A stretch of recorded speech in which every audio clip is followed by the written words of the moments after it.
Hello and welcome to the West Yorkshire Football Show. It's our weekly roundup as we catch up with the boys and see what's been going on around West Yorkshire football-wise. Plus, we're going to have a little delve into the Euros chat as well before our big preview show on Thursday. I'm Stephen Brown, and joining me on this week's show, I've got Chris Bell, Jason Booker, Gareth Walker, Lewis Sale and Stephen Downs. Good evening, gentlemen. How are we, all right? Jack Grealish. Oh, don't start already. Don't even boot him off. Honestly. Now, if you're watching us on YouTube, please do like the video, subscribe to the channel, and if you're watching along on X, please do like and retweet us. And if you're listening on Spotify, please do leave us a rating and review. Now, Steve, you've got lined up for us a very special guest, don't you?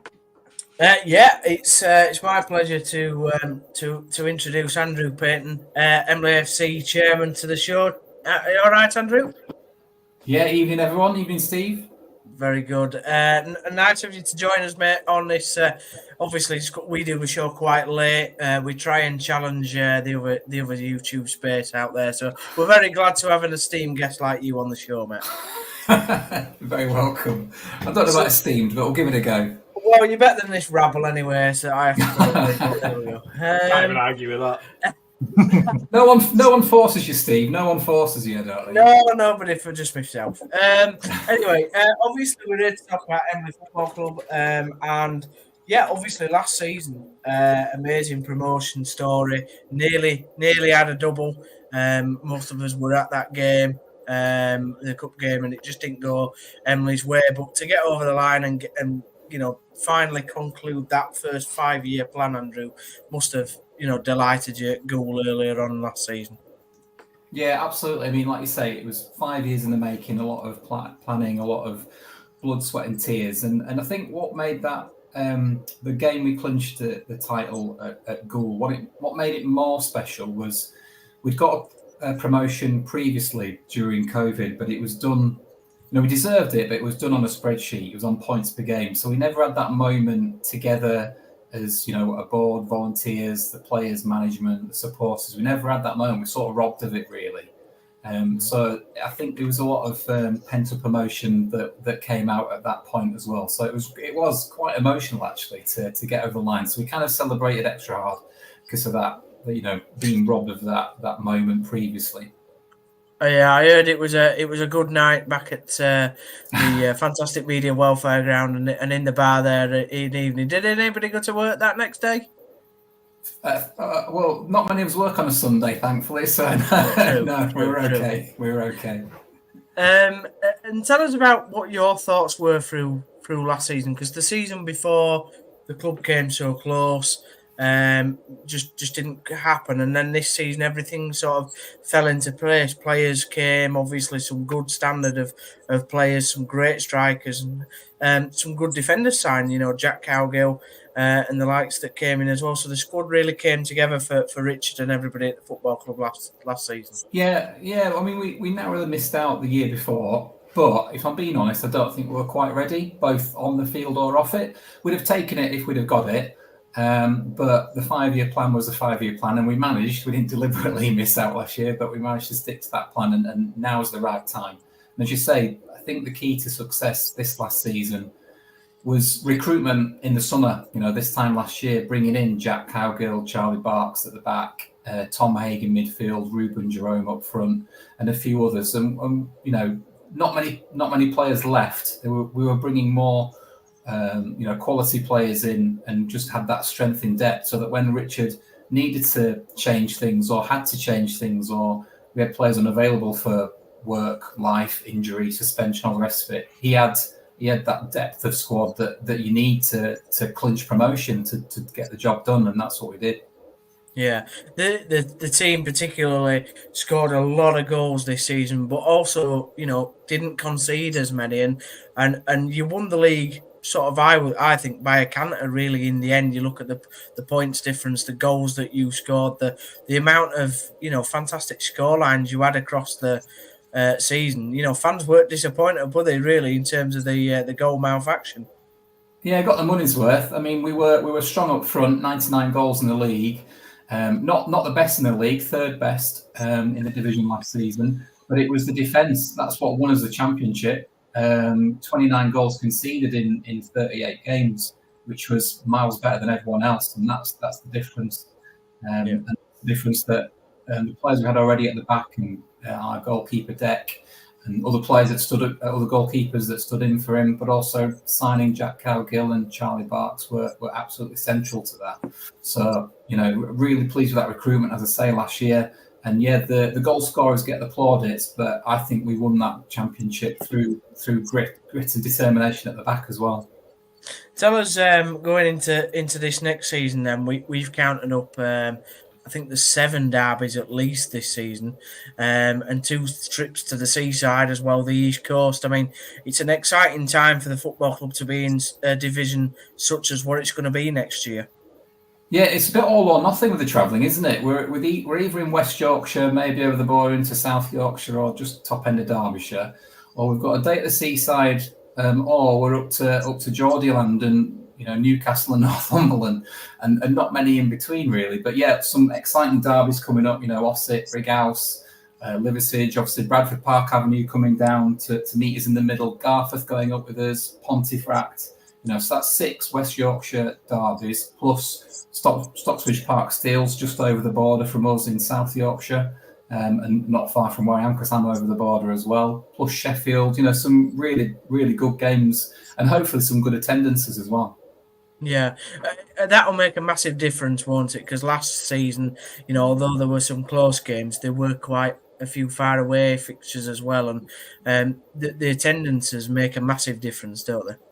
Yeah, no, we were really pleased with our attendances last season. Again, we put on our average gate a good amount, and hopefully we'll do the same again next season. It might be a bit of a challenge, some of those northeast teams, if they're coming down on a Tuesday night, it's going to be a little bit quieter. There's no doubt about that. But hopefully the fixture computer is kind to us, and we get those fixtures on a Saturday. And there's many from the northeast who are really passionate football fans. One of the teams that went up with us to that level, we played in the Vars, Heat and Stannington, and they brought 2 coaches to Emley for the Vars game, and also they'll be looking out for a bit of revenge seeing as we beat them as well. Do you think that this league above, obviously it's the first time Emley have gone into it at this stage of the club's history, but you have been obviously at that stage before, but how strong is the division from your point of view? We've got Lewes, Bradford Park Avenue in there, like you say, Liversedge and other clubs that have been in that division for quite a number of years now. I mean, it's not going to be a sort of walk in the park, is it? And what is the expectation sort of going into next season, do you think? Look, we're kind of putting together another 5-year plan. We've succeeded with the first one, but for the next 2 or 3 years, I'll be honest, it's consolidation. We've got to find our feet at that level. Make sure we survive before we can start to thrive. Look, if we do really well, we'll try and push on, but we're not quite ready for step 3 football yet, I've got to be honest. So there's a lot of work to do behind the scenes as well as on the pitch to get to that kind of level. And there's some teams very experienced at step 4 and step 3 that we'll be meeting next season, a whole new challenge. But I do think there's a bit of when you go up in non-league football, the kind of the pool of players that you can call upon changes because the travelling is different. So we've gone from a league that covers all of Yorkshire and a few surrounding counties to a much wider footprint. So there'll be players that play for us and play for other teams, and other squads that can't do that travelling. So the kind of pool of players, like I said, that you can choose from just changes ever so slightly depending on people's work and personal circumstances. So sometimes the top end of step 5 can be same or similar to the bottom to middle of step 4 in certain departments. Yeah. Does that did that work sort of start at the end of last season, and in terms of when you knew that you were promoted and obviously got the title, did work sort of start away straight away to identify those pool of players that might be available? Yeah, Steve, it started last November. Not that we were nailed on for promotion, but things were going well. We were doing well in the cup and the FA Vars. There was a good feeling about the place.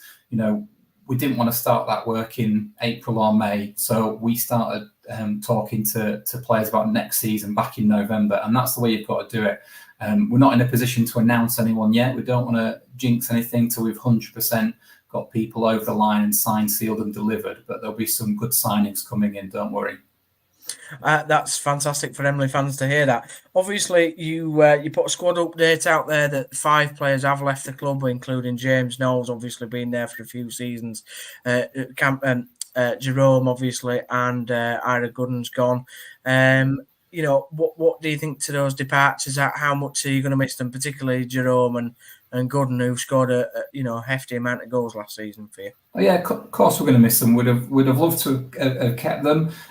With Knowlesy, pay tribute to Knowlesy, been a great skipper, great servant to our club, and hopefully he carries on playing and enjoying his football elsewhere. Goes with absolutely our best wishes, as do all the players that have departed. They've put their heart and soul into it. They bought into what we were doing, but they've chosen to move on. That's the way it goes, really, in football. But they've done the job. They've got us over the line, and we move on. Yeah, I think Joe Jagger particularly, obviously, got that nasty injury, and has spent a majority of that time after that recovering. Bit unfortunate for him, because other people like Jerome and Gooden came to the club and sort of stole his thunder and were able to get the team promoted. But obviously he's been at the club as well for a few years, and sad to see him go for a lot of fans. Yeah. No, we're on a personal level really disappointed that's turned out the way it has. But he had a really, really nasty injury, proper sickening. I went to see him in hospital. The club supported him in every which way we could, and Joe's left on great terms and leaves with obviously our best wishes, like I say, but also, he leaves as friends. No one's fallen out. It's just that with the injury, with the circumstances, with us moving on up to step 4, it's going to be difficult for Joe to get back into that squad. Hopefully, he's signed for Horbury, I believe, at step 6. Hopefully he can get in some sort of form, and the door's always open. If the time is right and the circumstances are right, never say never. And Joe's very well respected and well liked at the club, so hopefully he might be banging on the door again in future months and years. I want to come on to pre-season. Obviously, you've got a fixture against Huddersfield Town on the 29th of June, so only a couple of weeks away. Just before we come on to that fixture particularly, Andrew, what's happening behind the scenes to get the club prepared? Is there many changes that need to be made from the step that you've gone to the step that you're going into now? Just explain that for maybe some fans that aren't regular non-league watchers.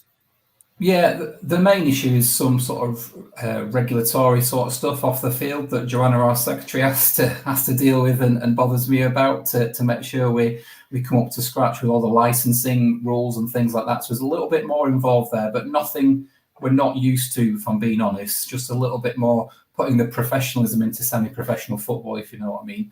On the ground, we have till next March to make a few very minor changes. I'm talking like the word home directors on 10 seats and away directors on 10 more. A few little bits and pieces like that are kind of, we haven't quite ticked the box in the last few years. The most annoying one is our away changing room is about so much too small, and all we have to do is knock it down the wall, move it a foot one way, and it'll all be sorted. But that's the way it goes. So yeah, apart from that, we're in good shape. Unfortunately, we've got no builders on this podcast right now, but I'm sure. I was hoping someone might have put their hand up there, but yeah. Jay's got an hard enough head that we could use it to knock it down. In terms of the fixture against Town, obviously 29th of June, 3:00 kickoff. Andrew, it's been a fixture that you've had a couple of times. I know you've played at the sort of academy level, development level teams before, but this is a fully loaded first team fixture for both sides. I mean, it's really exciting. Yeah, no, delighted to get the Town first team back to Emily. Whether it's been the first team or an academy side, it's always felt like a proper curtain raiser to the season, if you like. It's our kind of charity shield, if you like, community shield. That kind of moment where you think, oh, football's back. So yeah, and traditionally it was Huddersfield Town's first team. As we sort of were much lower down the leagues, that sort of went on the wane, and we were getting academy side stuff like that, which clearly is not as fun, as interesting as the first team. But this time round, Michael Duff's very first game in charge will be at Emily. Now, exactly what first team squad he puts together, I've got no control over that, but I'm told this is a fully fledged first team fixture. They'll have been back in training a couple of weeks, will have been back in training for a similar period of time. But it's just great to get the support of town at Emily again, and hopefully we do ourselves and themselves proud, and it becomes an annual fixture once again to get the first team up there. Yeah, that'd be fantastic. I know that you're hoping for a record sort of crowd of 2,000 up there, and fans can go buy the tickets online. It's all ticket, and I would definitely suggest fans get down there, whether town or Emily fans. It's going to be hopefully with good weather, a good day in the sun, and end of the day, Emily Football Club is a fantastic community club and something that we should all support. And I'm sure that you're wanting the same. How's the ticket sales going, Andrew, or coming up to dive into that? No, so our capacity is 2,000. We've sold, I think last time I checked, it was about 900 or so with a few weeks left. So we're going to have a good crowd. 2,000 might be pushing it a bit. But hopefully with a fair wind and a bit of support from you guys and other people around town and stuff, we might get a bit close to that figure. But it'll be fantastic come what may. That's going to be a decent crowd for us, whatever. And we're putting all the facilities in to make sure people enjoy it. Stewarding to make sure everyone's safe. First aiders, extra toilets, all that sort of stuff. Enough bars to cope with the extra. So I know when some of you guys have come, we've been queuing around the block to get fed, which is just one of those things at our level of football. But hopefully we're putting all the steps in place to make sure everyone's well looked after and enjoys it. Just gives another chance to get people back again at a future game. When me and Dave came, though, the queue for the burger was worth it. I must say, it was tip-top non-league burger. Those people in the staff in there doing a great job.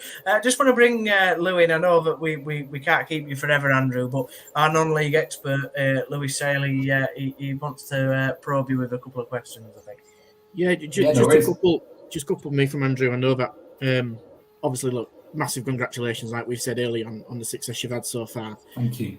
Before I get on to my second question, just personally, just as a chairman of a football club, how exciting is it to lead your team and your club and the rest of the volunteers and staff into the new season, in the new division? You're looking upwards, aren't you? It's a benefit when you're not looking over your shoulder. There's one way that Emily seemed to be going recently. And how do you feel? Feel proud of that? Well, just I'm the chairman and I come on stuff like this and get the thank yous and the well dones and all the rest of it. But it is genuinely a huge team effort. It's just the one I'm the gob on the stick, if you like. So there's lots of people behind the scenes. My great friend and vice chairman Marcus deserves a huge amount of credit for what he's done since he came in. In that 5-year period, along with Richard Tracy and his management team, and there's so many I can mention. But I will tell you a little story. It was an emotional day at Gould, and we'd got a coach there and back because we were hoping the outcome was going to be what it turned out to be, and thankfully it did. But I was on the coach, and I always end up feeling like I'm the sort of school teacher at the front, like group leader. But I was there and just took a moment as we were driving, thinking, yeah, we've done it, and then immediately thought, oh my God, there's so much stuff to do. So you never switch off. I think I've said to Steve in the past, being chairman of this football club, immensely, proud and privileged, but it's like having a second full-time job. And there's loads of people feeling that way behind the scenes at Emily as well. But determined to make a success of it, determined to do well, and determined to push on. Absolutely. Yeah, I think you're right, and I think even kind of on the other side of it, I know what you mean, being a volunteer and helping even avenue with the scouting, play recruitment. It's almost like the off season's probably more busy than the actual season itself, isn't it? And there's no such thing as a summer break. I can't wait. I can't wait to start playing football again, so I can have an afternoon off. No, and finally from me, a significant one, I think, for non-league clubs especially, and obviously some of us will cover Leeds and Huddersfield and Bradford City. We know that obviously locally our teams are really well supported, but how crucial is season ticket sales for clubs like yourselves at Emily to build on from day one, but also into the rest of the season? And because we know that in non-league, players and coaches do swap around, we do change quite often, but it almost gives you a bit of a catapult to go into January, doesn't it? And maybe attack that market again. Yeah, It dropped out a bit there, Lou. So I think you asked about season tickets. Is that right? Sorry. Yeah, I did. Yeah, Yeah. Sorry, no, just saying how important is it to the success? What was great was we did once we got promoted, we did a quick offer, and we made it up on the spot almost, and put it into place to kind of get people to buy a season ticket for next season at last season's prices, just for kind of one day only, and we sold or renewed about 150 season tickets, which is superb. We started the day with 110 season ticket holders, and we ended it with 150, and probably another 30 that hadn't actually managed to renew in that time. So if we can get 180, 200 season tickets, those people, they've paid up front, and you're not getting their money on their gate, every couple of weeks, but they're coming, they're interested, they're spending money when they're there in the bar, at the dugout diner with the the world famous burgers that Steve waxes lyrical about. They're buying merchandise. They've bought into what we do, and our season ticket holders are also the owners of the club. I'm the chairman, but I'm not the sugar daddy. I'm just a member that's been pushed forward, or rather, should I say, they asked for someone to be chairman and 10 people stood back and I was left standing forward. But, it's a member-run, member-owned club. So those people are just as important as I am and all the other board members and senior volunteers. Brilliant. Well, like we say, Andrew, thanks very much for coming on the show tonight. Obviously, like you said, volunteers are massive to the club, and I know that you're always looking for new volunteers, aren't you? So, I mean, do you want to have 10 seconds of just pushing the fact that you want volunteers? This is like a prime ministerial debate, is this? Isn't it? It's like politics. Is someone going to rebut me if I say something stupid? No. Julie Etching won't interrupt me if I take 45 seconds.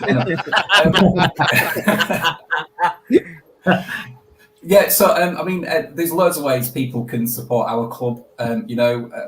Lou mentioned season tickets. They're available now for next season, very reasonable prices. Come to the town game if you've never been before. What a great day to come and sample what's going on at Emily, with hopefully a packed house and the place buzzing. And if people kind of buy into it, they can pledge some time to us. Everyone gets really well treated. I think, Steve, you've seen that helping us out with a few things this last season, and other volunteers. I think we treat them better than almost any other football club at our level, in terms of what they get and how well looked after they are. And we've kind of I've taken more than 45 seconds here, I know, sorry. We take our volunteers, we trust them with information about the club and how we're moving it forward, and get them to regular meetings and get them all on side. And so we're all pushing the same direction. So the volunteers, the board, the players, the management are all, one big family that the supporters are also part of. But the volunteers get to know a lot more, a lot sooner, and know where we're headed and how we plan to do it as well. So it's an interesting place to be as well. Brilliant. Well, thanks very much for coming on the show again tonight, Andrew. No, thanks for having me on, guys. Best of luck for the Huddersfield Town friendly. Even with me being a Town fan, I don't have a winner or a loser in that fixture. It'll just be a great occasion. So get your tickets, shop.emilyafc.co.uk. Get on there, get some tickets or a programme. And hopefully we'll see a lot of you guys and your viewers and listeners there as well. And best of luck for next season. Cheers. Cheers, guys. Thanks, Steve. Cheers, mate. There we go, Andrew Payton, Emily FC chairman. What a lovely bloke. And what a nice guy. Great story, isn't it? Honestly, Andrew's a cracking bloke and runs the club so well. Him and Marcus do a fantastic job, but as all do the volunteers, and like Lou knows, and Chris, to be fair, obviously working in the non-league scene. Volunteers are the lifeblood of non-league clubs, and they do an amazing job. So cheers again for coming on, Andrew. He could take your spot on the weekly downs there, what lie? All right, he could take your bloody spot. Get back down in your right-hand corner, you.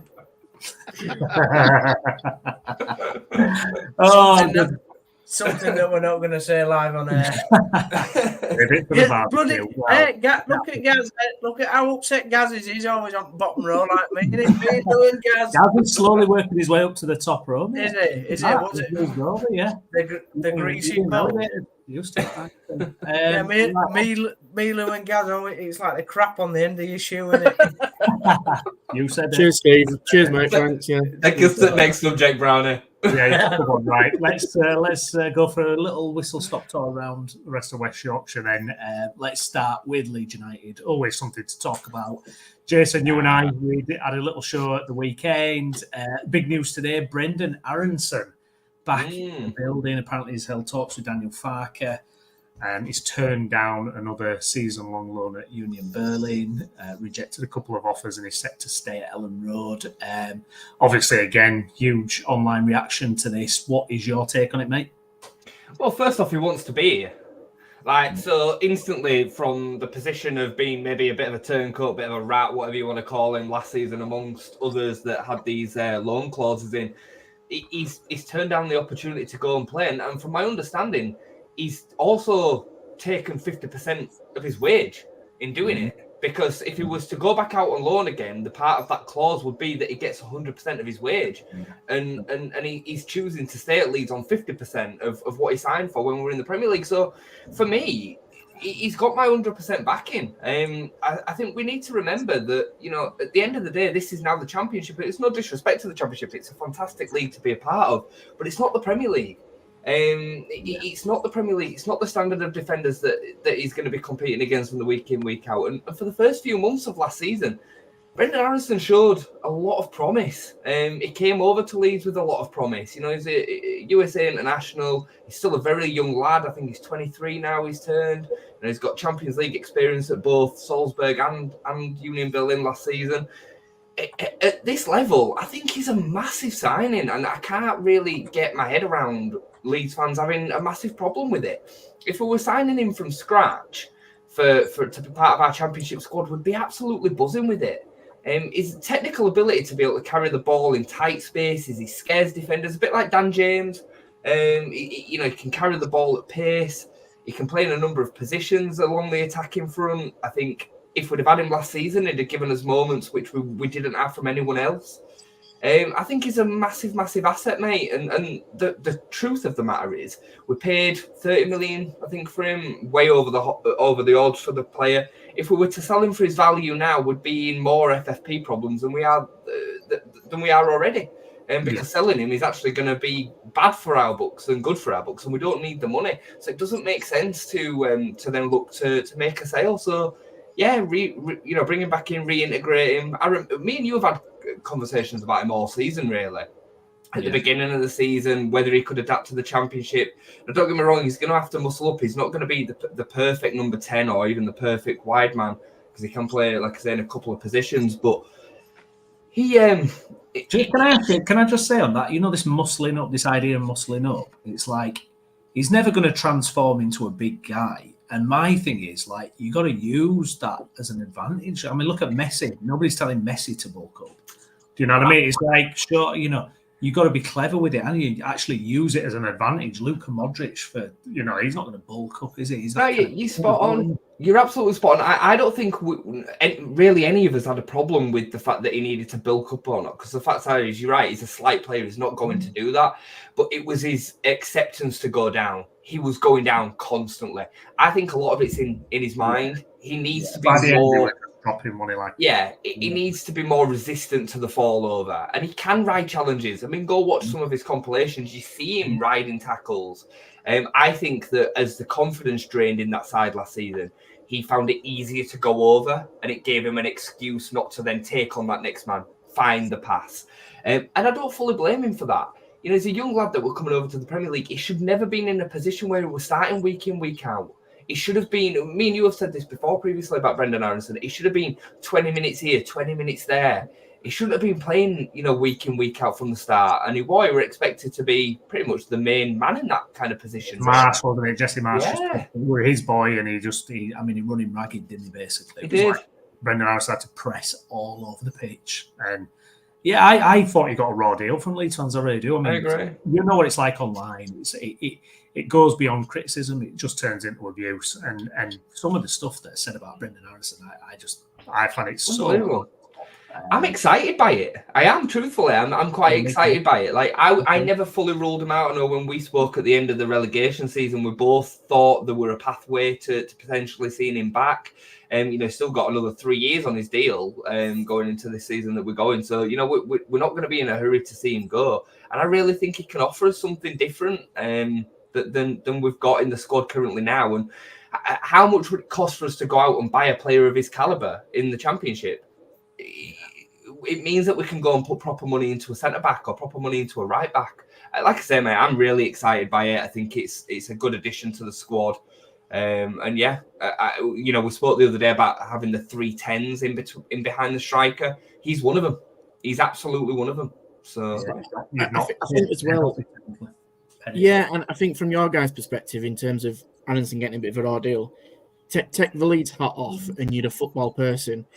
Are you going to stick at Leeds United or in the Championship going for promotion? Are you going to join a team in the Bundesliga and in the Champions League? There's no debate, is there? There's no debate.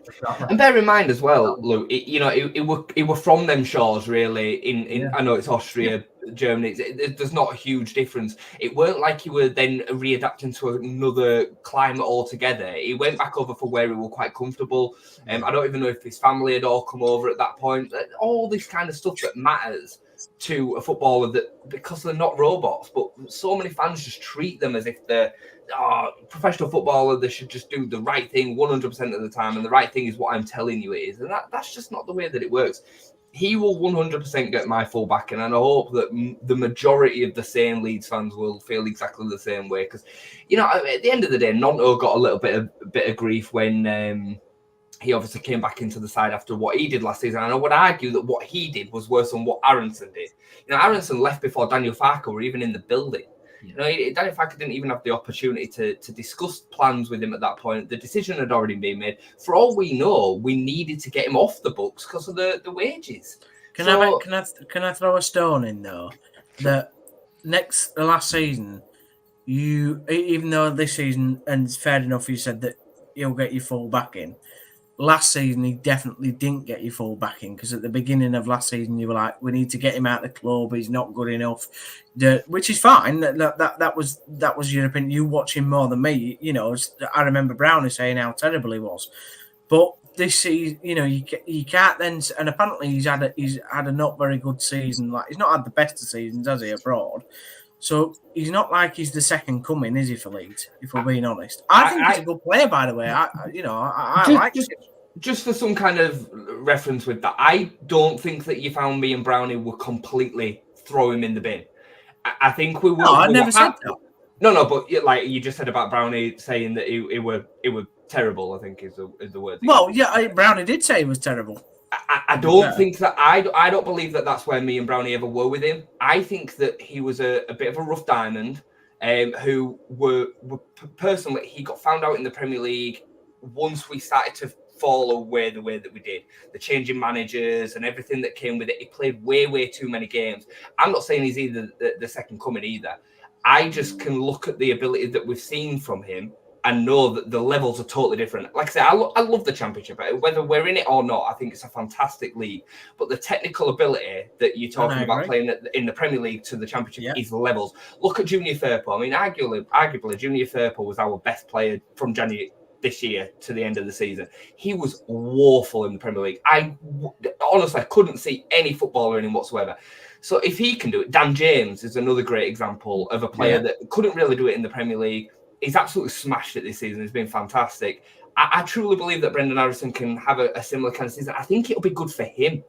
A bit of confidence to bring back to his game, rebuild himself back up, and then hopefully see him, push on. I hear you though. I think he's a good player. I rated him. Like, I know that he had a bad spell when he was in the Premier League, but I thought the club was a little bit too quick to just sort of like say, right, we're going to loan you out as quick as possible. Because I thought we didn't have the No, I get that. I just think for the Championship, he suited it with the style and the sort of the way he played football. But we'll see what we next season. I'm glad that they're taking another proper look at him anyway. I'm Just excited. a couple from me on that. With him coming back, how do you see him fitting in? Does it make you worry that someone else is going to accommodate him, or is he just there as another squad option? Or how does it all fit together, do you think, next season? So it's a good question, guys. I think, truthfully, we're all accepting of the fact that Somerville will leave. That's fairly, it's fairly confirmed, I would say now, really. I think it's just a battle between Chelsea and Liverpool as to who get him. And I think it'll be about what they can offer in terms of guaranteed game time. I personally think he'll end up at Chelsea. I just have that feeling. I think he'll end up there. Yeah. But Arne Slot might swing the decision because he knows him, Dutch connection and all the rest of it. So I'm not sure, but it's a good for us because it'll be a bit of a bidding war. That's what's going to end up happening between the two of them. I think he'll end up 35 million is what I think it'll end up being. I think it'll be. Well, if that's the case, that means Chelsea will pay 50, so the quid's in. Yeah. No, and they'll pay more wages than Liverpool. Yeah, probably. He's going to choose Chelsea, isn't he? I think he'll move on, and I think Will and Nonto will move on as well. I think the time is probably right for him to go back to Italy. I wouldn't be that sad to see Nonto go. Like, I'm fully accepting of Somerville going. I'm going to be sad to see him leave. But I think Nonto is one of them that we kind of carry for the good performances, and we carry a lot in them. Mediocre performances. Yeah. We kind of have to go through it. When he's great, he's great. But when he's not great, he's average at best. I don't think anybody in this country will be prepared to pay the money that we want for him. So I don't know. I don't know what will happen with Nonto personally. Do you think he'd have been a bit more loved if he hadn't done last season what he did? Possibly. In terms of the beginning of the season? Like, I don't think so. I don't think it matters now. I think most Leeds fans got over it pretty quickly once he started, scoring and we're back in the team and playing well. Towards the end of the season, and Brownie might agree with this or not, but I felt like he really went off the boil. And I think it's not the fact that he went off the boil, it's the moaning, the complaining, the falling over, the arguing with the referee, the sarcastic smiling when he gets subbed off. It's that really annoys us as a fan base, I think. And I think, like I said, I think most Leeds fans will tend to agree with me in that, yeah, it'll be disappointing to see a young prospect go, but we paid £3 million for him. We're probably going to get 15 to 20. Take the profit. It'll help us P&R, and we go on and find someone else. Because I think to kind of finish off answering Gaz's question, I think Brendan Aronson will be one spot. I think there'll be another 2 attacking signings. One of them will probably be a loan signing. One of them, I reckon, will be a big statement signing. I'm not saying it's going to be this name, but a Sammy Schmodix, a Morgan Whittaker, someone of that kind of ilk. I think will go out and will really stamp on that position. I expect a big signing. I mean, I think Sammy Schmodix is a no-brainer.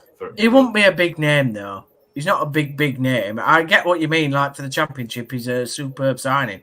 I need to score bucket loads of goals, even more than what he did for Blackburn. But he's not a name. Who do you want us to sign? Of course it does. Yeah.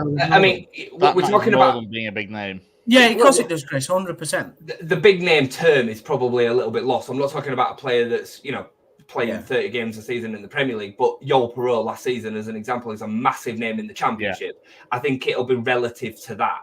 I know the Perreault signing hasn't been brilliant this particular season, but in perspective, a Sammy Schmodix in this side, or I'm not a massive fan of Morgan Whittaker, but a Morgan Whittaker would elevate us up and get us goals, because we're going to need to replace them.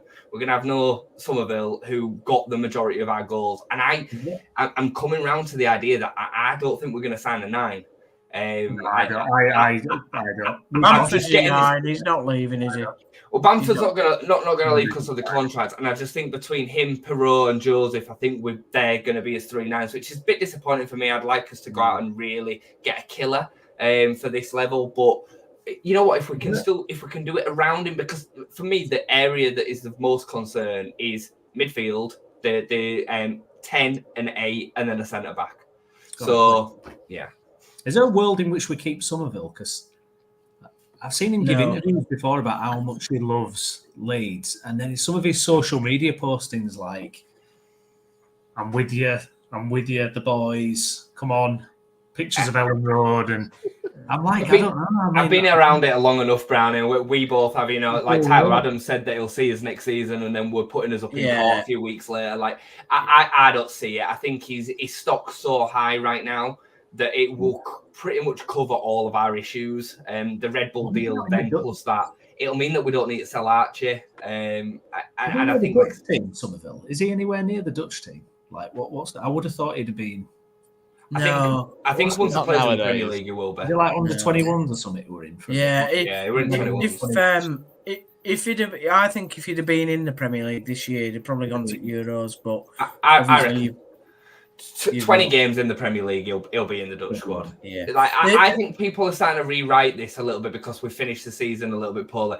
He's an exceptionally talented player, and once he's proper glossed over and that diamond's fully coming out, and you've got better players around him. I mean, we were talking in our group with Gaz previously about Diaz and the chances that he misses and stuff. Some of them won't miss them chances. He is a bit of a killer in front of goal. He's a good finisher, and he's gonna get them opportunities even more so in a good team. So if he's got them players around him, I'm disappointed that Chelsea. I mean, not that I've got any affiliation to Chelsea, but the Poch thing and everything. If he went there, I'd like to have seen him develop him. I hope he goes to Liverpool because I'd like to enjoy watching him. I don't enjoy watching Chelsea. So, I think you're going to see some player with him. And I've had my, Brownie will tell you, I've had my reservations with Somerville over the time. He's been at Leeds, especially when Bielsa was here. He had all sorts of kind of attitude complaints and... you can see it sometimes in his mannerisms. I didn't like the fact that he took the penalty off Pirot last season. Even though he scored it, I still didn't like it. But he's a top player. At this moment in time, like you said, his stock's the highest it's been. And also, for me, what's been overlooked, he's actually pretty much been fit all season, whereas previous to that, he's had injuries which has kept him out. Very true. If you're going to cash in, you've got to cash in now because there's that risk where he picks up a few knocks next season. His stock's going to probably go down, by 5-10 million. And this is your time to get one big asset gone and still keep some of those that you can build a squad around. Again, you've got to be playing Dan James more next season for me. I think. I think he's been wasted this season. If I'm honest, finally he came on. He was your best player. But the thing is with Dan James is that he's played pretty much week in week out when he was fully fit. The only times that he's come out of the squad is when he's got an injury. So on the back of the Wales duty, he got an injury. There were another time in the season where we were playing really, really well. Nonto then came back in from an injury himself. Dan James got injured and Nonto got back in, and then Nonto kept the spot. Yeah, I get that. His game time has been pretty much solid when he's been available. And I agree with you in that Dan James, I said it to Brownie all season. He's better than Nonto. He's a cheat code. He's a cheat code in this division. He's more suited to Championship football than Nonto is. Nonto's more suited to Premier League football than Dan James is because technically he's better. So, but Dan James scares defenders to death. And for me, I'd build a team around Dan James next season. Remember Brendan Aronson running at defences and running behind and. He still won't get past me at left back, but there we go. Imagine Dan James on the left, Rutter on the right, and Aronson in the middle. It's not a bad, three that behind the striker. I'm excited for that for next season. But yeah, Chris Somerville, we paid £1.5 million for. You know what I mean? From a PSR point of view, again, we're talking about potentially taking a loss on Aronson to sell him for 10 million when we've bought him for 30. It makes no sense to do that when we can sell Somerville for 35 and we paid 1.5 for him. That was going to be my other point, Jay. Like your PSR and your financial fair play, it just makes so much more sense. If you can sell Somerville, get the big money for him, and then with Red Bull, you probably don't have to do much else, do you? I don't think so. I think Nonto will end up going anyway, just because of the kind of things I've said previously. But what do you reckon you'll get for him? 15 million. I reckon that'll be the ballpark. I thought you'd have got a bit more, especially if he was someone from Serie A, for example, wants to boost the squad with a young Italian player. They ain't got the money over there, Chris. 25 mil. They ain't got the money over there. Serie A ain't got the money to do that. I think that's why he's not there anyway. But I do think he'll end up going back there. But Downsy makes a good point about Dan James being better than Nonto. There's an argument for it in terms of impact. And like I say, I think he's more impactful. In moments, Nonto looks like a world beater. But really, if you isolate the good games that Nonto has had for Leeds, and Brownie, I don't know if you can back me up with this. I said it about him when people were waxing lyrical back in the Premier League season when we got relegated. The games, the really good games that he's had are limited. It were probably 5 in the Premier League. And last season, I would isolate it to less than double figures. Yeah, well, he had a good run where he got a few goals and he looked really good. And what I was surprised about is how poor he was in that final. I couldn't believe how bad Nonto was. That town game, by the way, right? Nonto was on the pitch. I don't know how long, but then James came on, and as soon as James came on, I was more frightened of our defenders going up against James than what I was Nonto. Well, if it's not going right for Nonto in a game, his head drops. Yeah, his head really drops, and he hasn't got that resilience yet. I think he'll still be a fantastic player for me, but he struggles to play himself into games. Does not know. That's what it is. If he starts well, he has a great 90. If he doesn't start well, you literally don't see him. Yeah, Bundesliga would be a great league for Nonto. Could be. A great league. It could be. It's not as physical, and it's slower. Yeah, it could be. It's going to be a really interesting summer, but I'm telling you, you're going to see some. I think you're going to see some fireworks from Leeds this summer. I think it'll be one of the most interesting squad kind of changes because there's a lot of things to do, a lot of gaps in that squad. But I expect us to be right up there. Like I said to you the other day on the review, Brownie, if Daniel Farke's not got like this team to like top clear by 5 or 6 points in the first 10. He's going to be under pressure because that's what the 49ers are wanting. That they are wanting us to win the league this year. There is no second places. Yeah, no, absolutely. Guys, if you're watching along, please do smash a like on the video, subscribe to the channel, retweet, and all that good stuff as well. Should we get a live update from Huddersfield Town and Bradford City? Yeah. We've had some news today. There's actually more going on in that picture than there is at Bradford City at the moment. Go for it, Dandy. What's happened at Huddersfield Town? That was actually brilliant. There has been some. You got me there. I'll have to get you back for that one.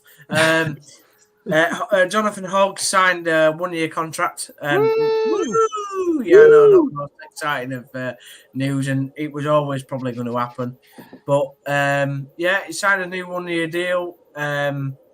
Just an absolute legend, 35, going into a League One season. I think, we really had to keep him, to be honest. Knows the league, knows the club, doesn't necessarily know the league, but, he'll be a cut above in that league for midfielders. He still wins the blooming bleep test every year, which just embarrasses like a 21-year-old kid coming up against him. I just find that funny every year when the town release the results and they go, yeah, Hoggy's won for the 12th year on the trot. So it's all about betting for who's second place, really, in the bleep test. How can the town to put out statements if they're releasing the bloody bleep test results? Jesus, man.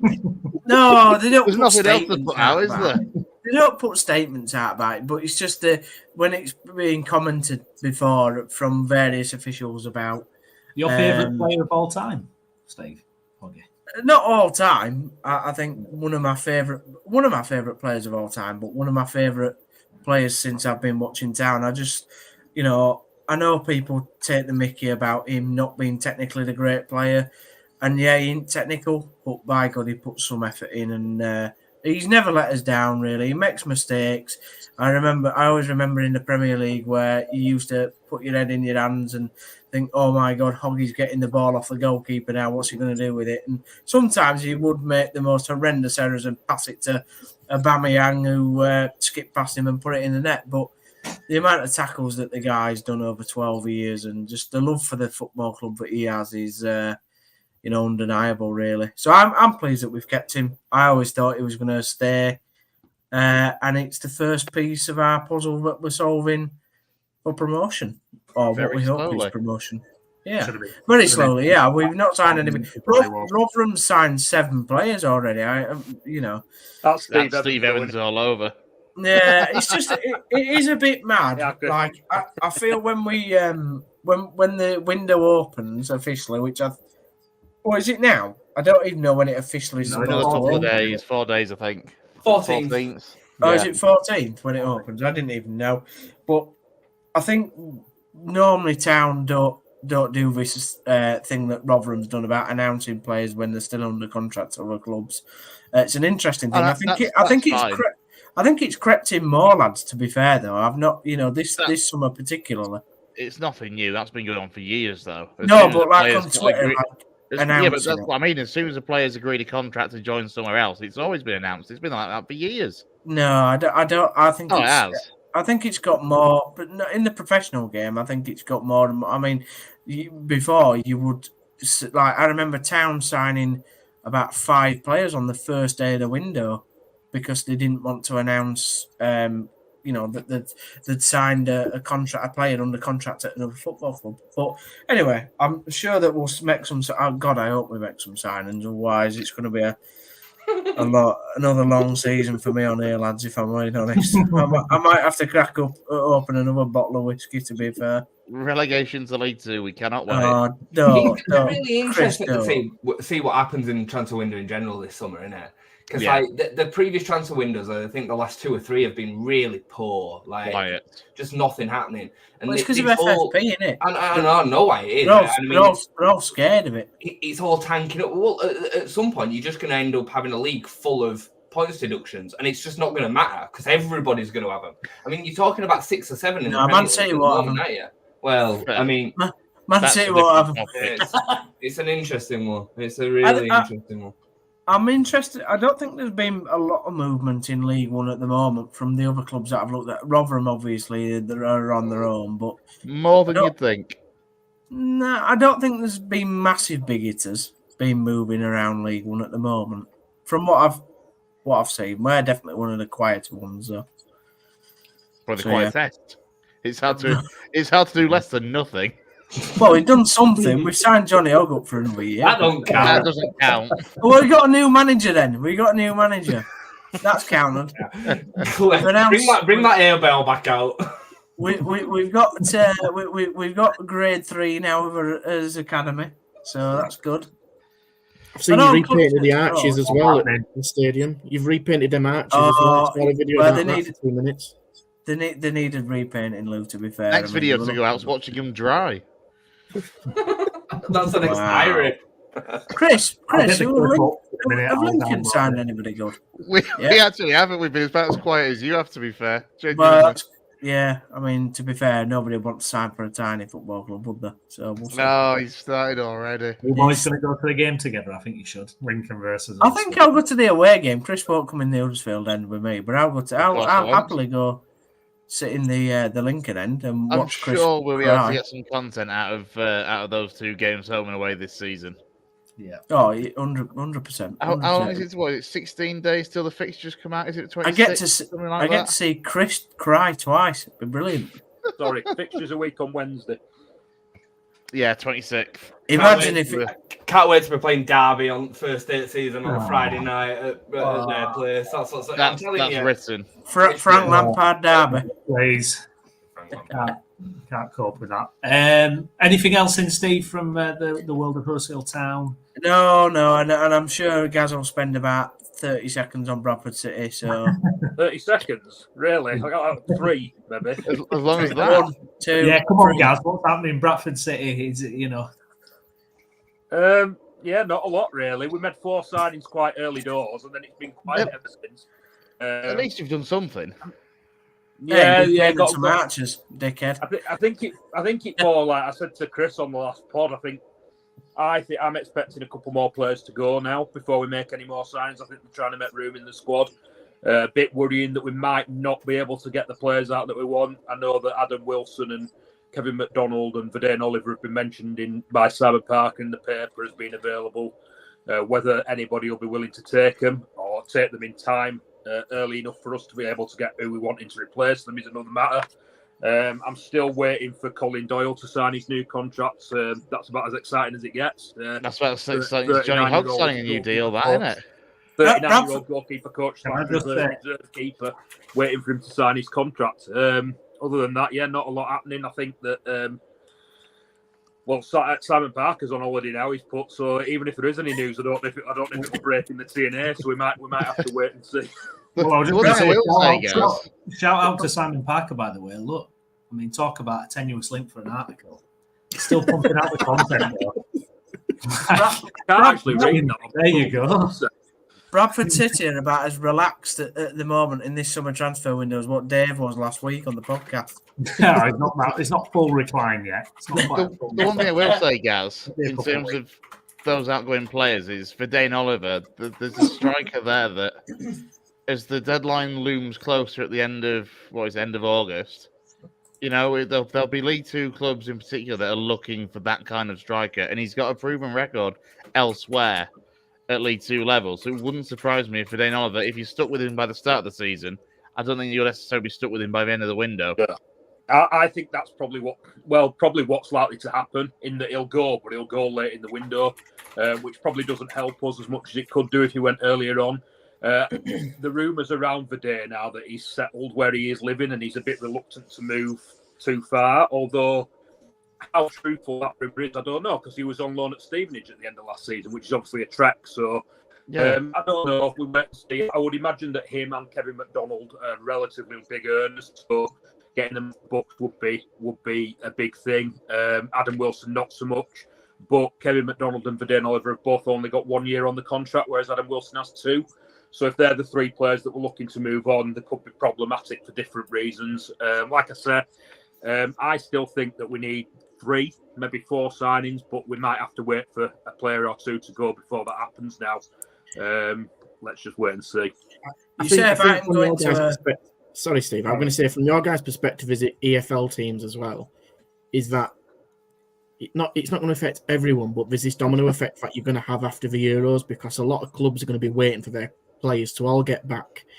Is there any moves that are going to be happening after the Euros? How does their squad fit? So at some point, it will trickle down to with League One and League Two at some point, and you're going to, I think, actually, ironically, because we didn't have a busy one on transfer deadline, did we, chaps? But I think transfer deadline could be quite a busy one. I think there's going to be a lot of clubs factoring that into their thinking, and I think you're going to be some quite panic last-minute deals to make sure the squad's bolstered for the first half of the season. Especially for loan signings. Yeah. I was just going to say, that's especially the case for the loanees. I think that we've been linked with bringing Tyreek Wright and Daniel Oyego back on loan, but obviously exactly what you just said, Lou, that the parent clubs are going to wait and see what the squads are like when their internationals back. They probably want the younger players, more the reserve players around for pre-season friendlies as well. So you might have to wait for any loans that you want till later in the window.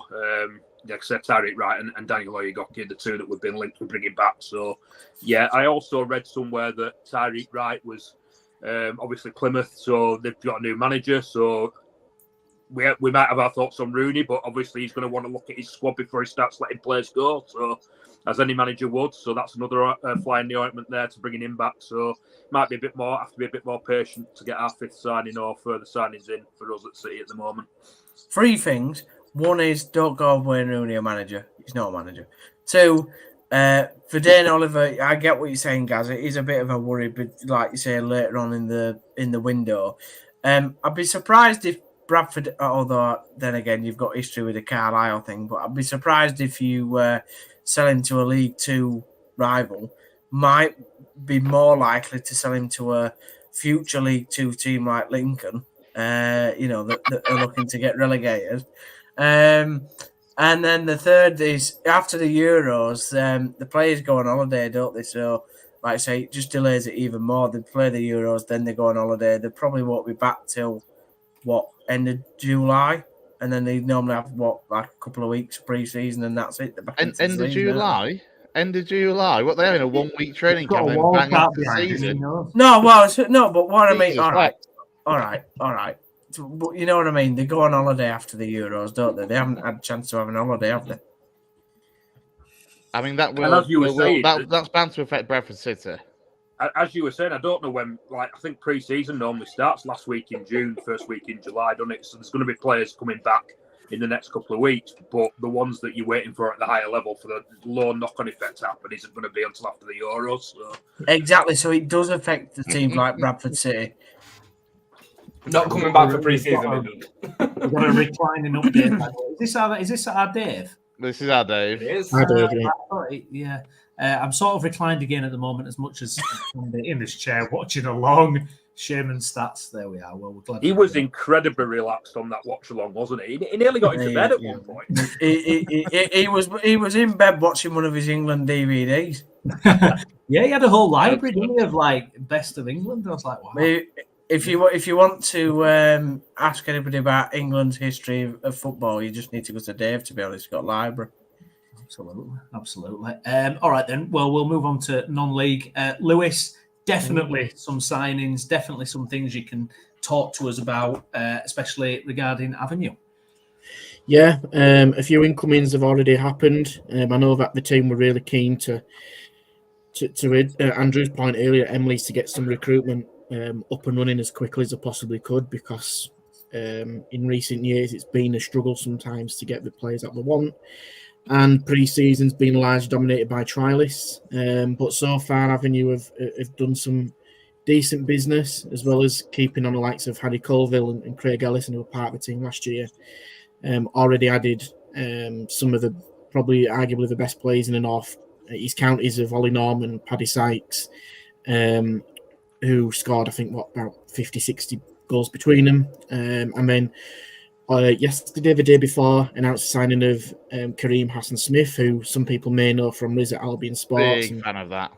Yeah, he's young. He probably doesn't fit the kind of experience box that some people want ticked. I get that, but he's got a bit of good education at Barnsley and Huddersfield, but he's also got a bit of experience at non-league. And he's got a hell of an engine, though. Hell of an engine. He's a proper athlete, isn't he? He's a proper unit. So hopefully, he kind of does what he needs to do, and it's up to him to push on. Joe Crosby as well, who's had spells at Silsden and Taddy and Harrogate Railways joined. It's kind of a nice little link. And then also Balsey midfield with Connor Shanks, who many people will know from National League North days at Gainsborough and Spennymoor, etc. And Conor Di Maio as well, who's come back after quite a serious injury, but he's really well regarded in the game, good experienced, and probably on his day is a Northern Premier League division signing as well. And I think there's a lot of work in the background to get hopefully some more over the line. But it's a massive reset. We said that for how many years, and it seems that the hard work is being taken by by a few of us who've been in that scouting kind of regime, so to speak, and Thomas Stravic and Danny Whitaker as well. And being honest, it is, like Andrew said, having a second full-time job. But at the end of the day, that the club want to get promotion and to kind of fulfill what they want to do in the future. So all being well, it works out. But also there's a big part from it is engaging a fan base again, which we've mentioned earlier. So I think obviously for the second England game when we play Denmark on a Thursday, Avenue are doing a live screening of the game with fans and players, and as part of that, it's going to be the kit launch and meeting players, Q&As with the team and stuff like this. So they're trying to do something different. That's all they can do. We need to get people on board because it is going to be a tough division. It isn't going to be a walk in the park. Andrew said that from their perspective. Emily, to Stephen's point, probably won that pretty comfortably. But there's a lot of teams at the moment who are spending some decent money and getting some good players in there. Look at likes of Bridlington getting Michael Colson from Farsley and Chris Dawson, who are National League North players. Belper has signed some really good players as well. So there's a lot of competition happening in the background, and it's a bit of a chess game at the moment where players and clubs are trying to steal the power over each other. And Avenue seem to be in a position at the moment where they've recruited well. The signings are starting to trigger a few more coming, hopefully, through the door to push for promotion, because ultimately that is the aim. It's not guaranteed, far from it, but the signs are looking positive at the moment. Yeah, good stuff. Anything else caught your eye, non-league then, Lewis, across the region? Yeah, just quickly, so Farsley re-signed Tom Allen, club captain Chris Atkinson and Ryan Watson. They were free vet renegotiations with the club and they've re-signed for next year. Guiseley, under Mark Bauer and Danny Boschel, have got some really good, strong National League North signings in there. Most recently, Lebin Mapeka, who's... Yeah, LeBrun. Yeah, he's a super player, isn't he? Yeah, crap. And talk about utility man as well. And genuinely one of the nicest guys as well. Yeah, and I think he's... It was that Guiseley previously, wasn't it? Yeah, he's back for a second spell, if not third, actually, I think. Yeah, he's a really, really good player. Again, likes of Prince Ekpolo was staying there as well. They're capable of kind of running that spine of that team. Jordan Foulis, who's, again, very experienced, top goal scorer at Alfreton last year's moved to back to Guiseley. Big signing, Jake Wright as well has gone there.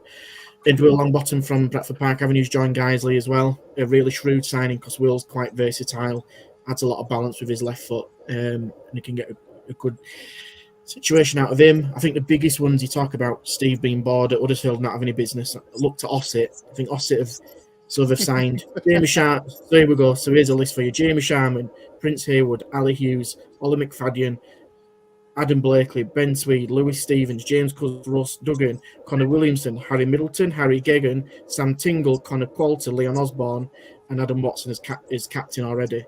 That is no wonder David Brown didn't fancy it, innit? Is that Leon Osborne who was at City all those years ago? Yeah, same person, assistant manager now as well, Gaz. Yeah, assistant with Dave Wild as manager.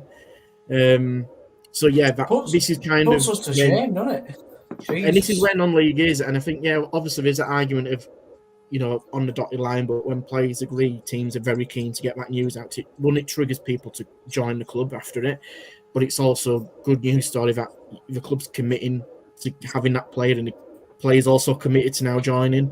It can leave a little bit of egg on the face if the players don't join now. So, plenty of business happening. There's going to be a lot more happening, I know for sure. And I'm kind of just keeping my eye out and ear out for those that are happening. And a few of them have said that, once they know, happy to let us know through the West Yorkshire show. So we'll keep everyone updated over the summer. Brilliant. Breaking news. Dave's changed his profile picture. Yeah. There we go. That's what we wanted to see. Now we are going to do a full Euro 2024 preview on Thursday, so please do check that out, where we'll have loads of debate and go through with the favourite side, who the surprise packages might be.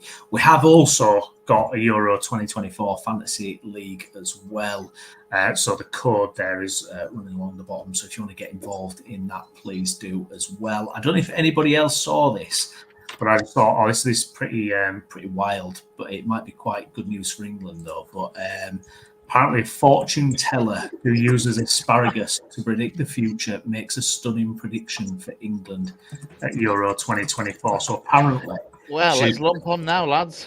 Let's do it. Let's get involved. Although it was a rubbish result the other night, I ate asparagus. Come on. Is this better or worse than the octopus? This is worse.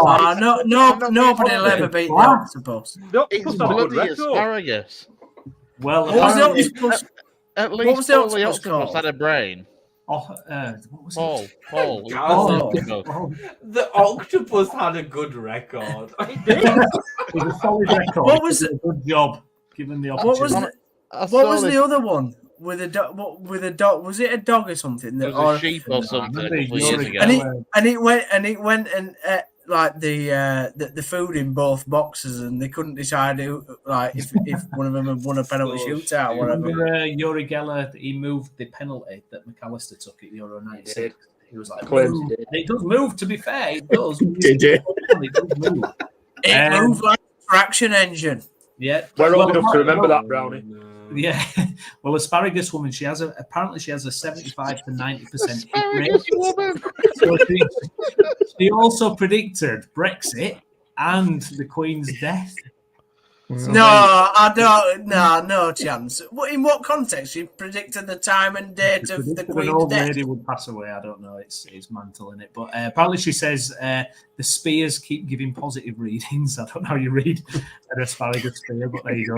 England are going to do very well, and I think we'll see us winning it. Watch this space. As for Scotland, no comment. So sorry, Scotland. If England do go on and win it now, you watch asparagus sales rocket in the UK. Oh, they will. Or in England anyway. I like asparagus. I like asparagus soup. It's nice. Yeah, horrible. This has gone to a place I didn't expect today.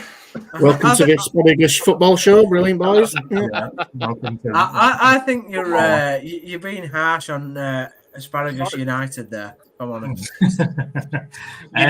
Dream team. I can't do Thursday, so should I give my quick Euro thing now or no? No, do a pre-record and we'll play it out. We'll put it in. Wow. Shut up, Downsy. Wow. That way. By the way, guys, if you like doing it first.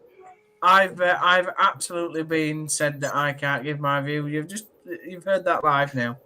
I love it how that's an on-air decision made. Brilliant. Love it. Yeah, get her on the show. Out, asparagus woman. Maybe she could get some predictions for our teams across the imagine the numbers. Imagine the numbers we'd bring in with that. Content, boys. Subs and content. Think of it.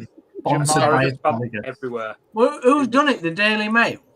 No, she's been everywhere as this last. She was on TalkSport this afternoon when I was sat in the car waiting to do the school run. Yeah, I was as I was when you just brought it up then, like head in hands. How is this a thing? You can tell it's fun content at this time of the year. It's 2024, Chris. Of course, it's the thing. Still, asparagus more interesting than Huddersfield Town's transfer window. So. Wow. Pulling out all stops now, aren't you? Can I just say, by the way, this is the most gentle we've been for about a week. We have a WhatsApp group, right? And this podcast nearly ended about a week ago when Lou and Jay decided to have an internal war about Jack Grealish, which I'm sure will not against each other. We were on the same team. We're on the same team. You collectively started said war is what he's saying, and he's right. For what? Yeah, you started the collective war, and this is the nicest we've been for. Well, me and Gaz have kind of stayed out of it, to be fair, but you lot have fought like. No. Gaz had an opinion, and Gaz had the correct opinion as well, so it's okay. And so did I, by the way. Yeah, Gaz sees both sides. It's different. Who was Grealish in then? Jay, Lou were Grealish in. Were the rest of us Grealish out? Yeah. And me and Chris agreed for about 10 minutes before he stabbed me in the back like some sort of Julius Caesar character. Don't trust this man, by the way, in the centre of your screen above Lewis Sale. He's not a nice man in WhatsApp group. No. Now we're saying bottom right. God, where have we taken? Hey, you've been promoted. It's better than Town will do next year. Lewis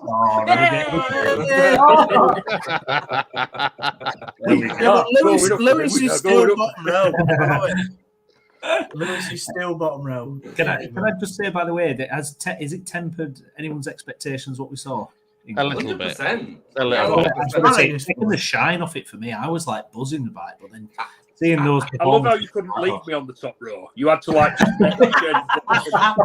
You're not bloody staying there, guys. Right at bottom now.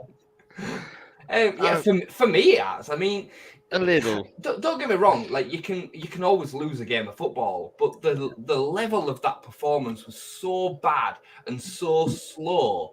It has to create some sort of concern, right? And we had so much talent out there. It weren't like we ran a second string team or something. I mean, it was really poor for me. Really. Players didn't want to get injured, did they? That's what it was about. I hear that, but they can get injured in the first game of the tournament. But they've still At least they've made it. At least they've got made there. it. Yeah, on the play. Michael Owen made it to the first game in 2006 and then went and got injured. You know what I mean? Yeah. You know what downs it? I think in some respects, yes, you are right, but I actually think, and I think I am as well. Yeah, well, I started getting quite technical, and to be fair, Jay shot me down, and it was absolutely right that we were just rubbish. That's to be polite, but I actually think we just lacked rhythm. We lacked urgency, and I've said before, and again to get a bit technical, and I know Gaz were kind of on my side, so cheers, Gaz, and Jay were, keep it real, bros. Is that like the pressing up top was just non-existent. And it was very disjointed, and I think that would be my worry. That's not an element of players being scared of being injured. It just lacked togetherness and a bit of unity. Don't get me wrong; I still think we'll get out of the group, and I still think we'll do okay. But it raised a few eyebrows for me, and I think Southgate secretly will be a little bit concerned about what he saw in that game. I will just play devil's advocate to my own argument slightly. Don't do that. It's a nothing game for England, and it's a massive game for Iceland. The celebrations that they were having after winning that game were massive. The coach said in the press conference about the Norway line. Go on. Yeah, he did the whole 1979 Norway line. Gareth Southgate, Maggie Thatcher, can you hear me? Your voice took 11 beats. He said it in the press conference. I was like, mate, come on. But it is huge for them. It's a little bit like an FA Cup game. Like if you were to put, I don't know, a Liverpool in an FA Cup tie against a non-league side, but to Liverpool, it wasn't an FA Cup tie, it was a friendly. The levels are going to be so different in terms of the effort. So I'm not I don't agree with it, and I am worried. But I do think that is a little caveat that does need to be bear in mind, I guess. Because when he named about 6 people in that comment, I was surprised he didn't go to Dave Foy. Your boys took a hell of a beating. My biggest worry with that performance was how open we looked defensively. Yeah. Like, they're not even good going forward. Like, they've not got, like, you know, like when, say, for example, they had Ida Good Johnson when he used to play, you know, like a big star name player that plays for these. They had his son up front instead. Yeah, I know. Or like an Erling Haaland when you play against Norway. If they had like a player like that you could say fair enough, like you still got to have to try and cut it, but they don't have any of that, and they were walking through us. It would. I know we disagreed, Jay, but I thought Gordon was the man of the match on the day, and I know that you hate me saying that. Lewis and Jay must have been spitting feathers when Gordon. I know. He did okay. You too. You know supports him every week, which is mad. Yeah, but I actually think Gordon. You know what though? I'll be honest. I thought Gordon was underwhelming. I thought his end product was poor. Yeah, it was. He had a lot of the ball, but his actual end product. He ran at people for 45 minutes and then disappeared. Like, but doesn't that say how bad we were? If I'm saying it, I thought it was our man of the match. I thought he was. But the bar's so low. I thought he was decent myself. I really did. I think you've got the Grealish specs on you. Like, we've just got to criticise him because he's not Grealish. I think you. No, Go on, Steve. Get into him. I think the bigger issues, obviously, I think were the goal itself. You know, the lack of closing down, the fact that Stones lets it go through his legs and it beats Ramsey at the near post. I don't think you can put all the blame on the goalkeeper at all, but. It was it's one of those. If that goal doesn't go in the way it does, then it's still 0-0. I still think we probably go on and win that. We missed them, right? It is what it is. No, 100%. No, grenade. Oh god! It's like, by the way, we're going to do a vote this week. I'm going to put a vote. Yeah. And this is for Leeds fans, right? If it was Uruguay v England in a World Cup final, who would Leeds fans support? Bielsa's Uruguay or England?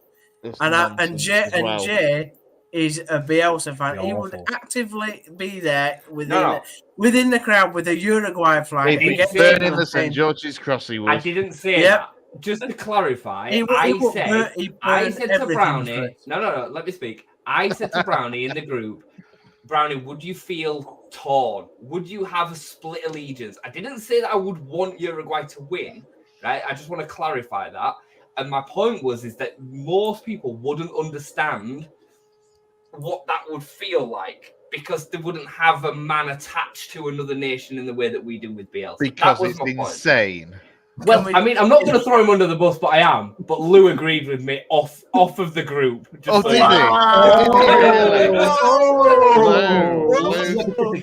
he? Keegan, you understand, don't you, Keegan? Right. Well, that clearly there's splits happening here. I'm not happy with this.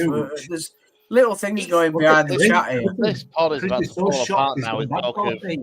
This kind of thing has history as well. Discussions. It has history as well because in Italia '90, Maradona actually said, because he was playing for Napoli at the time, Maradona actually said that you lot should basically appeal to all Neapolitans or whatever they're called.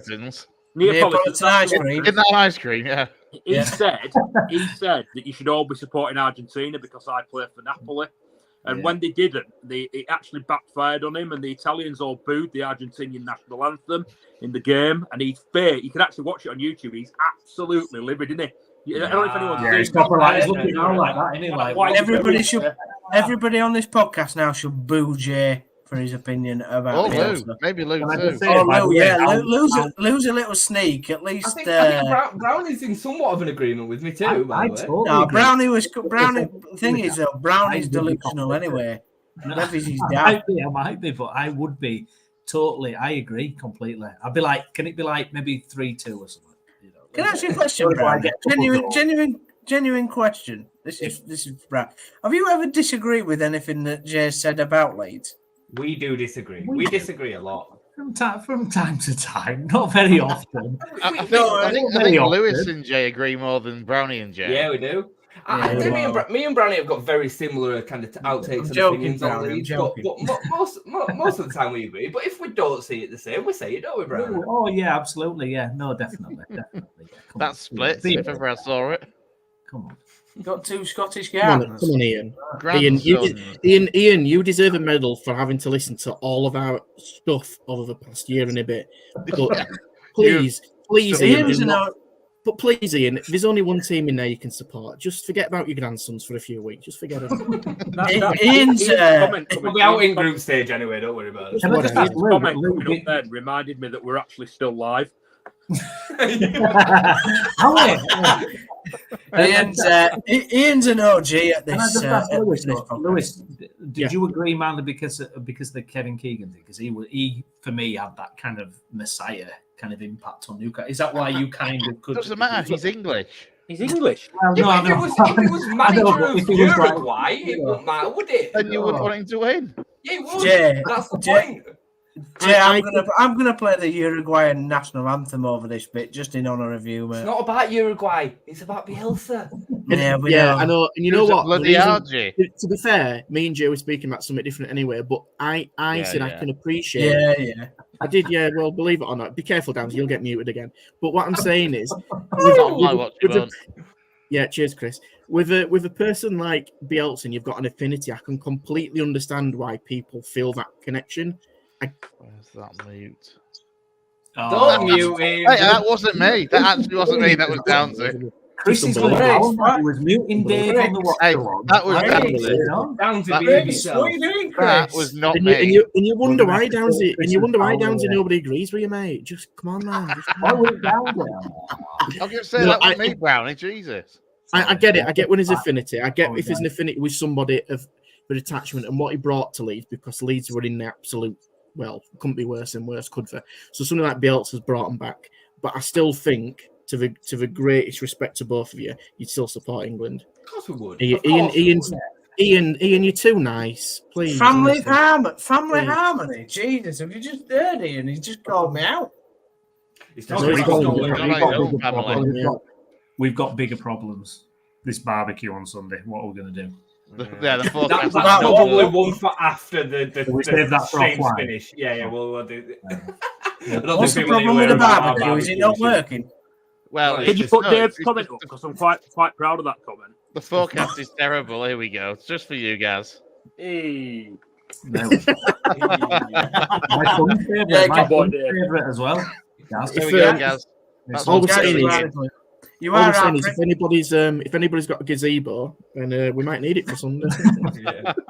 Guys, you are our He's not good, is it? I'll ask asparagus woman if it's going to Gaz, to be fair, he's right. Gaz is for glue, and he's a sensible one out of us. He sees both sides, whereas we get slightly animated. But I can't see we'll bring to the table on Thursday. Anybody who's wondering about the Jack Grealish debate, we are going to bring that to the table Thursday. That is not a debate for Thursday. Thursday's show is going to be long enough, looking ahead to every team in the competition. It's a debate. It's not the time for Grealish. I've made an on-air decision. It's happening for 5-10 minutes. Because we're going to keep that to 10 minutes, aren't we? Jesus. Mbappe is a terrible footballer. Guys, step in. This has gone too far. Come on. Come on, Brownie. You need to get control now. Yeah. Right. Okay. Should we finish up then? This was meant to be... Jay. Jesus, are you... Come on. This was only going to be a quick show, but then there you go. One other thing I do want to mention before we go. Oh dear. Yes, please. I'm guessing you've seen it on the kind of sporting news. The fact that 3 Spanish fans have been jailed for the racist abuse of Vinicius Jr., which I think is fantastic. Yeah, exactly. I think it's a real step forward. Actually, is that? Yeah, it is about time. Yeah, definitely. Yeah. We all agree. We all agree. Good stuff. Guys, you solved this problem. Well done, mate. Thanks, mate. Love you, guys. Love you too. Fantastic stuff. All right, then. Well, I want to thank everybody for watching, if you're still watching at this point. If you're not already, please do subscribe to the channel, like the video. If you're listening to Spotify, like and review the podcast. Join the Fantasy League. Join the Fantasy League. The code there, quick. Get it. You need to go on to, I think it's like the Euros website. I found it earlier. It's not like... it's not just... Yeah, if you Google Euro 2020 Fantasy League, it's on the UEFA or through the UEFA website. So it'll be there, and the code's in the bottom. We'll stick it out on a tweet and on Facebook later on as well. We can manage a month. We'll stick it out for the month as well. It's not going to be like Yeah. Premier League where we give up after about 4 weeks. Well, this is the day. honestly, if you can't last a month fantasy football, then you've got no hope. So we're going to stick with it, aren't we, lads? We're going to do it. Come on. Yay! I'm not going to give up after a day when I'm bottom. Yay!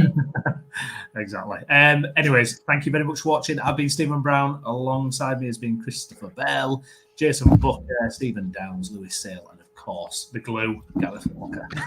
We'll be back on Thursday. Please do tune in then and have a very good rest of your evening. Thank you for watching. Bye-bye.